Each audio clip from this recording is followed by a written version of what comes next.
Hello, adventurers, and welcome back to another episode of Underdark Cellars. Today we are continuing our dungeon Meshi journey by making the roasted basilisk from episode 2. Let's dive right in and get started, shall we? Okay, so the secret to a really good chicken starts the night before. You're going to brine your chicken. So we're going to bring our water solution all the way up to a boiling temperature. We're going to dissolve the salt and the sugars in there, add a quarter cup of baking soda, cool it all the way down, and then pour it over our chicken. For the chicken, we're going to make sure that all of the internal organs and the neck have been removed. Sometimes they will come that way, but you don't want that. And then we're going to put the chicken in a pot with the brine, leave it overnight, and rinse. We're going to drain it completely and rinse off the outside because I don't want any of those herbs sticking around. There's a couple on here. But we're going to put this in a glass or a metal baking pan, and we're going to pat this completely dry. No, you do not need a roasting pan. Don't listen to them. They're just trying to convince you to buy something you don't need. Just use a 9x13 baking pan. We're going to drizzle some olive oil on top and our spices. So I'm using garlic powder, thyme, sage, smoked paprika, and onion powder. And of course, season with salt and pepper. Okay, so we're gonna give our chicken a little massage and we're going to rub all of the spices and the olive oil in. There was still some clumps of dry seasoning, so I added a little more olive oil. And I'm also going to take my hand and insert it between the chicken skin and the chicken breast to make sure that the chicken breast itself is really well seasoned. And then just massage it all over, and then we're going to stuff the chicken.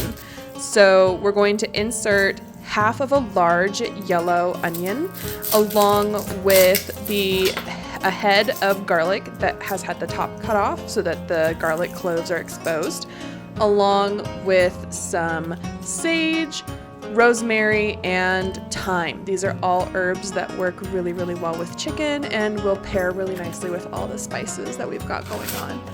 Sprinkle with a little salt, and then we're going to put the thermometer in. We need to cook this at 425. It's going to take about an hour, hour and a half, depending on your oven. But basically we want the breast to come up to 175 to 180. Don't overcook it very much. Chicken breast does not do well overcooked. Chicken thighs you can overcook and they'll turn out fine. We're gonna start on some prep while that cooks. I timed this so you could do this all in 90 minutes. So while the chicken is cooking, the first 20 to 30 minutes, just get your prep out of the way, and then you'll be good to go when it's time once it reaches about 100 degrees. So once it reaches about 100 degrees, we're going to start on our farro. So we're going to cook our farro in some chicken stock. Farro is a grain. It's delicious. It's nutty and it has a nice chewy texture to it. So I love it. Paired with poultry, we're going to prep our herbs, our shallot, garlic, and our mushrooms for the farro.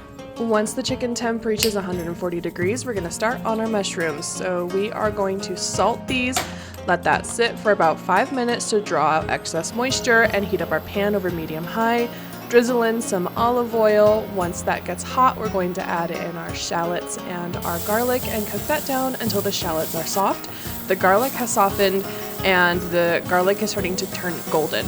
At that point, we're going to add in our mushrooms, and you'll hear them sizzle a lot because not only did I wash them in the sink, but the salt has drawn out a lot of moisture, and that's going to help the mushroom volume reduce by about half. So we're going to let that cook for about 5 minutes. Once the mushrooms start to turn golden on the bottom, we're going to add in our herbs, cook that for another 2 to 3 minutes, and remove from the heat. To the mushroom mixture, we're going to add in a quarter cup of drippings that we've collected from the pan and give that a nice mix and set aside while we work on the salad.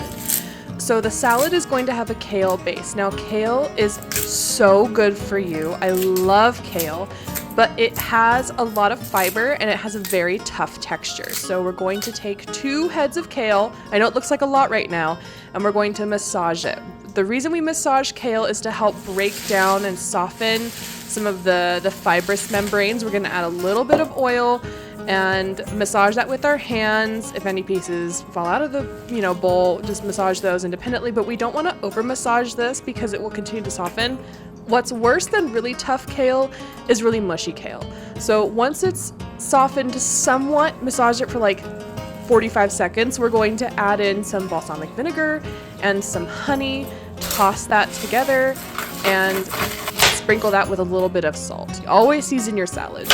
To the salad, I'm going to add a sliced apple. I am using a Honeycrisp apple and some goat cheese. It's really, really simple, but this salad pairs really, really well with the rest of the foods that I made. And the juice of half a lemon, forgot to mention that, but it keeps the apples from browning.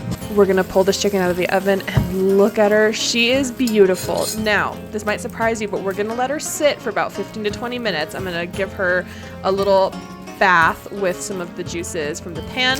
But if you cut into a chicken or a meat in general, when it's freshly cooked and really, really hot, the juices will run out and the meat will get really tough. So what you want to do is let the juices redistribute after it's finished cooking. So we're going to let it rest for about 15 to 20 minutes, let those juices redistribute, and then give her a little cut. So we're going to squeeze a little bit of lemon juice on top. While the chicken is resting, we're also going to finish prepping our mushroom farro. So we're going to combine the mushroom, shallot, and garlic mixture with our farro, put that in our serving bowl, and finish with our salad prep. And there she is. This is a beautiful, balanced, nutritious meal. And let's cut into this. You can see how tender it is. I had to use like 2 spatulas to keep this from completely falling apart, but we're just gonna slice through that bone there. And there she is. She was so tasty. This chicken was so tender and so juicy and so delicious. It was falling off the bone. I had a very difficult time moving it from the pan to the cutting board when I was filming that slice for you.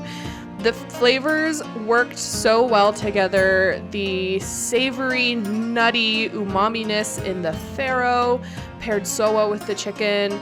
It also paired really well with the goat cheese and the sweetness in the salad. That crunch of the kale was really satisfying. I recommend making this whole meal. As always, the recipe will be in the description below. Yeah, definitely make this. I mean, this chicken was falling off the bone tender.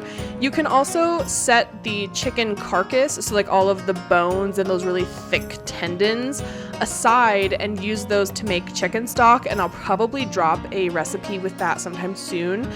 So hold on to those, but you can just remove all the chicken from the carcass, put that in a gallon Ziploc bag and stash it in the freezer, and you can put food scraps in there. Anyway, that's for another video, but thank you so much for watching. If you liked what you saw, smash that like button. If you have any comments, questions, or suggestions, leave those down below. I am happy to answer. And subscribe if you're not subscribed or trying to grow the channel. Ring that bell for notifications so you are notified when videos go live. And that is it. Do something nice for someone else, and I will see you next time. Bye-bye.